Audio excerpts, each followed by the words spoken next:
Hello friends. तो अब हम लोग देखने वाले हैं छायावाद के बाद जो राष्ट्रीय सांस्कृतिक काव्यधारा है उसके बारे में। तो चलिए आज हम लोग राष्ट्रीय सांस्कृतिक काव्यधारा के जो प्रमुख कवि हैं उनको एकदम क्रम से सभी के बारे में देखेंगे। तो छायावाद की अगली कड़ी राष्ट्रीय सांस्कृतिक काव्यधारा। तो चलिए स्टार्ट करते हैं। राष्ट्रीय सांस्कृतिक काव्यधारा में कौन कौन से कवियों का नाम लिया जाता है। तो सबसे पहले माखनलाल चतुर्वेदी जी। माखनलाल चतुर्वेदी का जन्म 1889 में, मृत्यु 1968 में। बात करें इनकी रचनाओं की तो हिम किरटनी 1943, हिम तरंगिणी 1949, माता 1951, समर्पण 1956 और धूम्र बलय, ये इनकी रचनाएं हैं माखनलाल चतुर्वेदी की।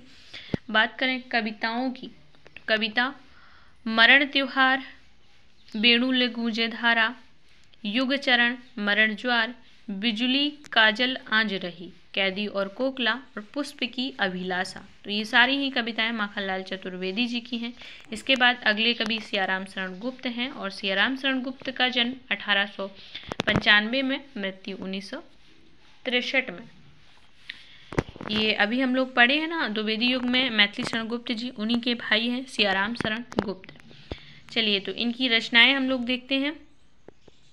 मौर्य विजय 1914, अनाथ 1917, विषाद 1925, दूर्वादल 1924, आद्रा 1927, आत्मोत्सर्ग 1931, पाथेय 1933, मृणमयी 1936, बापू 1937, उन्मुक्त 1940 और दैनिकी 1942, नकुल 1946, नोआखाली और जय हिंद, तो ये सियाराम शरण गुप्त जी की रचनाएं थी। इसके बाद अगले कवि बालकृष्ण शर्मा नवीन।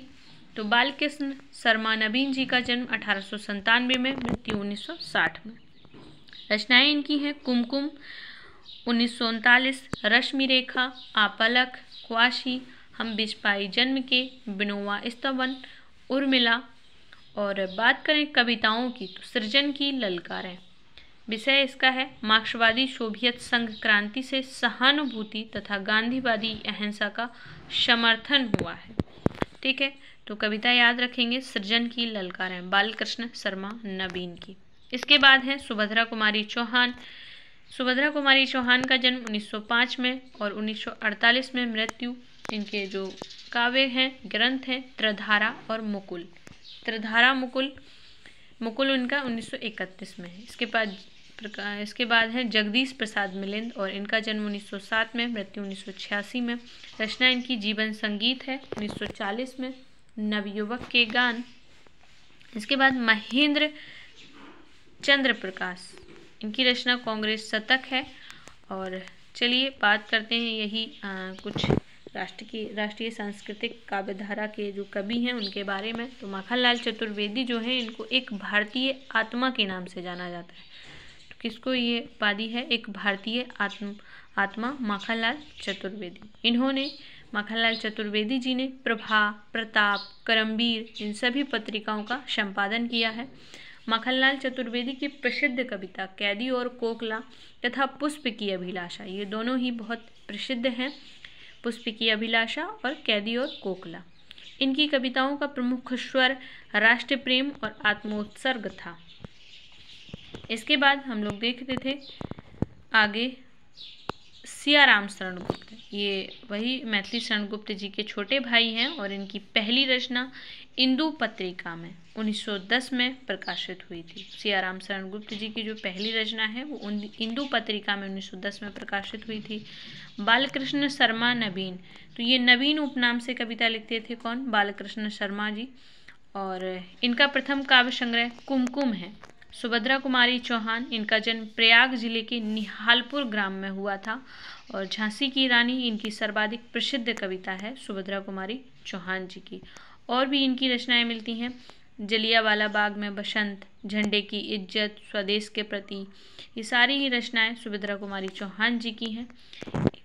एक फूल की चाह सियाराम शरण की है, तो कंफ्यूज नहीं होना। एक पुष्प की अभिलाषा माखनलाल चतुर्वेदी की है, लेकिन एक फूल की चाह सियाराम शरण गुप्त की है। प्रसिद्ध राष्ट्रगान झंडा ऊंचा रहे हमारा, झंडा ऊंचा रहे हमारा ये कब गाया गया? 1924 में। इसके रचयिता श्यामलाल गुप्ता पार्षद हैं और ये सबसे पहले या सर्वप्रथम 1925 में कानपुर के कांग्रेस अधिवेशन के समय ध्वजोत्तोलन पर गाया गया था और इसको काट छांट कर संपादित किसने किया था? पुरुषोत्तम दास टंडन ने। तो झंडा ऊंचा रहे हमारा इस राष्ट्रीय गान को हम लोग याद रखेंगे। ये कब गाया गया सबसे पहले? तो 1925 में कानपुर के कांग्रेस अधिवेशन के समय। इसके बाद हम लोग देखेंगे अगली कड़ी में प्रेम और मस्ती का काव्य। अभी तक राष्ट्रीय सांस्कृतिक धारा के कवि देख रहे थे, प्रेम और मस्ती के काव्य भी हैं और व्यक्तिवादी काव्य, हालावादी काव्य भी इसको कहा जाता है। तो इसमें कौन कौन से कवियों का नाम आता है? सबसे पहले भगवती चरण वर्मा, इनका जन्म 1903 में हुआ, मृत्यु 1981 में हुई। भगवती चरण वर्मा जी की जो रचनाएं हैं, भगवती चरण वर्मा की जो रचनाएं हैं, मधुकर्ण 1932, प्रेम संगीत 1937, मानव 1940, एक दिन, भैंसा गाड़ी। इसके बाद है हरिवंश राय बच्चन, वेरी मोस्ट। तो हरिवंश राय बच्चन जी का जन्म 1907 में हुआ था और 2003 में मृत्यु। रचनाएं हैं इनकी मधुशाला 1935, मधुबाला 1936, मधु कलश 1937, निशा निमंत्रण 1938, एकांत संगीत 1939, आकुल अंतर 1943, सतरंगिनी 1945, बंगाल का अकाल 1946, हलाहल 1946, खादी के फूल 1948। कुछ और भी हैं, मिलनियामनी 1950, धार के इधर उधर 1957, बुद्ध नाच घर 1958, त्रिभंगी माँ 1961, चार खंबे 64 खूंटे 1962 में है, दो चट्टाने 1965, जाल समेटा, आरती और अंगारे, जनगीता यानी गीता का अनुवाद इन्होंने किया है जनगीता नाम से, किसने? हरिवंश राय बच्चन जी ने।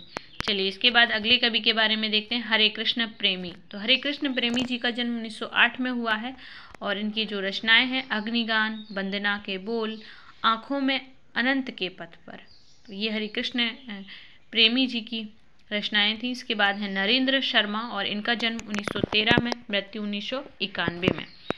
रचनाओं की बात करें तो इनका प्रथम काव्य संग्रह प्रभात फेरी है 1938 में, प्रवासी के गीत 1938, पलाशवन 1939, मिट्टी और फूल 1942, कामनी भी 1942 में है, हंसमाला 46, रक्तचंदन 1949, कदलीवन 1953, कदलीवन मोस्ट है, उत्तराजय 1965, अग्निशस्य 1951 और सूलफूल कर्णफूल, सूलफूल 1934 में, कर्णफूल 1936 में, सुबरबा प्यासा निर्झर, बहुत रात सोए, द्रौपदी इनका जो खंड काव्य है ये मोस्ट है 1946 में, नरेंद्र शर्मा का द्रौपदी खंड काव्य।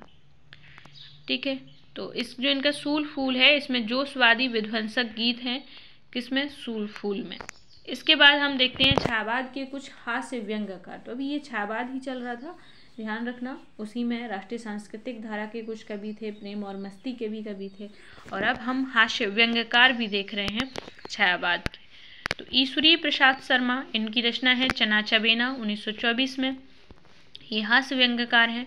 हरिशंकर शर्मा, पिंजरापोल, चिड़ियाघर, कांतानाथ पांडे चोंच, इन्होंने चोंच चालीसा, पानी पांडे, महाकवि शाण, इस तरीके की कुछ हास्य व्यंग्यात्मक रचनाएं लिखी हैं। शिवरत्न शुक्ल वलई ने परिहास प्रमोद लिखा है। चतुर्भुज चतुरेश ने हंसी का फव्वारा, ज्वाला रामनगर विलक्षण ने छायापथ। और अब बात करें छायावाद के कुछ ब्रज भाषा काव्य हैं। तो ब्रज भाषा काव्य छायावाद के कौन कौन से हैं? रामनाथ जोशी 1874 में इनका जन्म हुआ था और इन्होंने लिखा है रामचंद्रोदय काव्य, रामनाथ जोशी ने 1936 में। आचार्य रामचंद्र शुक्ल का भी जन्म हम लोगों को पता ही है कि इनका जन्म 1884 में हुआ, मृत्यु 1941 में। इन्होंने भी एक ब्रजभाषा काव्य लिखा है बुद्ध चरित 1922 में।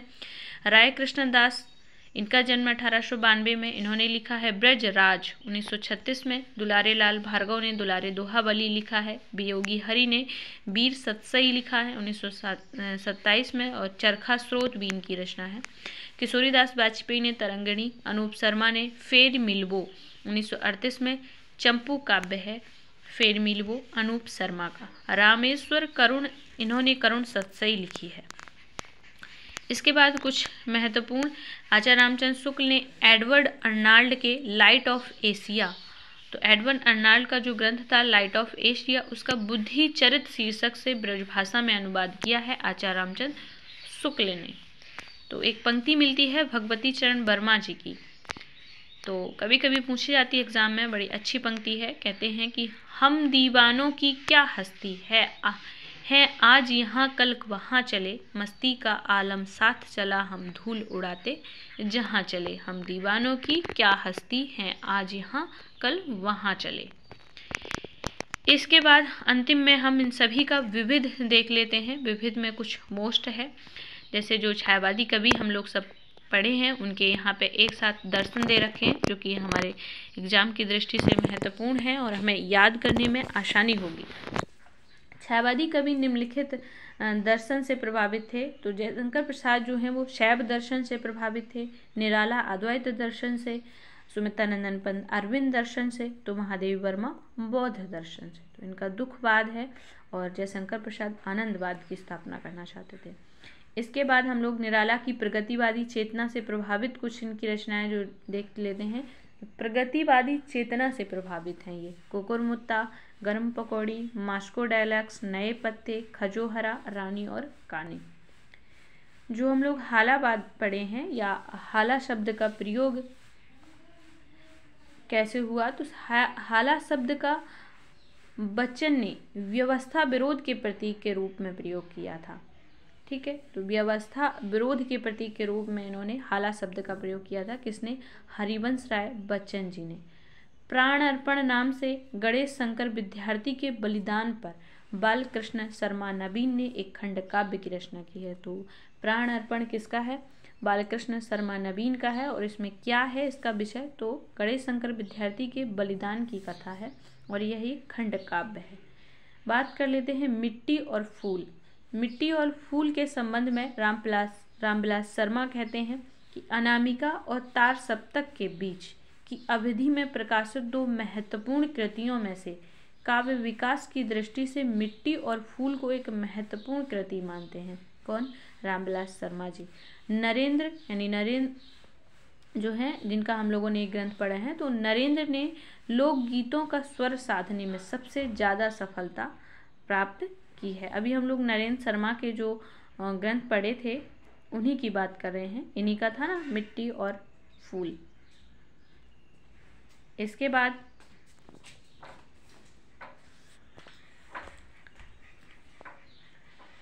कुछ आगे है, एक सेकंड।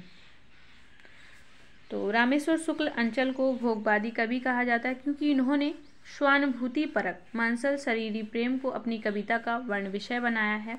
तो मांसलवादी कवि भी इनको कहा जाता है। रामेश्वर शुक्ल अंचल को, अंचल इनका उपनाम था। स्वानुभूति मूलक करुणा का मार्मिक कवि जनार्दन प्रसाद झा द्विज को लक्ष्मी नारायण लाल ने कहा है। और इसके बाद एक सुभद्रा कुमारी चौहान की पंक्ति, मैं बचपन को बुला रही थी बोल उठी बिटिया मेरी। तो ये था कुछ विविध। मिलते हैं अगली क्लास में। आज के लिए इतना ही। धन्यवाद।